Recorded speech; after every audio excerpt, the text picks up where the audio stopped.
വലിയ ആവേശം ഇവിടെയൊക്കെ കാണാൻ കഴിയുന്നുണ്ട്. എന്ത് പറയും? തീർച്ചയായിട്ടും വളരെ ഞാനും 2-3 ദിവസമായിട്ട് ഉണ്ടായിരുന്നു. ഞങ്ങളെല്ലാവരും ഉണ്ടായിരുന്നു. വളരെ വലിയ ആവേശമാണ്. പരിചയമുള്ള വീടുകളിലൊക്കെ വോട്ട് അഭ്യർത്ഥിക്കാൻ വേണ്ടി വന്നതാണ്.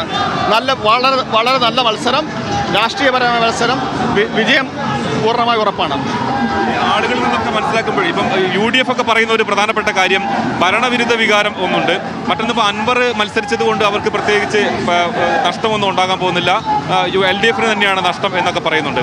ഇപ്പോൾ ഈ ഇത്രയും ആളുകളൊക്കെ ആയിട്ട് സംസാരിക്കുമ്പോൾ അല്ലെങ്കിൽ എന്താണ് മനസ്സിലാക്കുന്നത്? തീർച്ചയായിട്ടും ഇത് സ്വരാജിനെ പോലൊരു സ്ഥാനാർത്ഥി ഏതൊരു മണ്ഡലത്തിലും ഒരു ആവേശകരമായ പ്രതികരണം ഉണ്ടാക്കുന്നത്. അദ്ദേഹത്തെ ഒരു MLA ആയിട്ട് കിട്ടുക ഏതൊരു മണ്ഡലത്തിൻ്റെയും ഏറ്റവും മികച്ച തെരഞ്ഞെടുപ്പായിരിക്കും ഞാൻ വിചാരിക്കുന്നു. അതുകൊണ്ട് തന്നെ സ്ഥാനാർത്ഥിയെ മാത്രം നോക്കി ബാക്കി എല്ലാ വിഷയങ്ങളും മാറ്റി വെച്ചാൽ തന്നെ രാഷ്ട്രീയമുണ്ട്, വികസനമുണ്ട്, എല്ലാം ചർച്ച ചെയ്യുന്നുണ്ട്. തീർച്ചയായിട്ടും സ്വരാജ് ഇവിടെ വിജയിക്കുക തന്നെ ചെയ്യും. അതിനിടെ താങ്കൾ കൊടുത്തൊരു മറുപടി വലിയ തോതിൽ ഉപതെരഞ്ഞെടുപ്പിൽ ഏറ്റവും ശക്തമായി മത്സരിച്ച ഒരാൾ കൂടിയാണ്. അതെ, കാരണം വെച്ചാൽ നമുക്ക് എല്ലാ ദിവസവും മാധ്യമങ്ങൾ കിട്ടും, മൈക്കുകൾ കിട്ടുമെന്ന് ഓർത്തുകൊണ്ട് ഒരാളെ തേജോവധം ചെയ്യുന്നതിലോ വ്യക്തിപരമായി അപമാനിക്കുന്നതിലോ കാര്യമില്ല.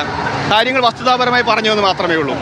ഇത് ഇപ്പം നേരത്തെ നമ്മളുടെ ഡയറക്ടർമാരായ ഇപ്പം സനീഷും ഹർഷനൊക്കെ പറഞ്ഞൊരു പ്രധാനപ്പെട്ട കാര്യം, ഇവിടെ അധികം വ്യക്തിഹത്യകളോ അല്ലെങ്കിൽ അങ്ങനെ ഒരു രീതിയിലേക്ക് ഇവിടുത്തെ പ്രചരണം പോയിട്ടില്ല എന്നുള്ളത് വളരെ പ്രധാനമായിട്ട് പറയുന്നുണ്ട്. അങ്ങനെ തോന്നിയോ? തീർച്ചയായിട്ടും വളരെ രാഷ്ട്രീയപരമായ വളരെ മികച്ചൊരു മത്സരമാണ് കാണിച്ചു വെച്ചത്.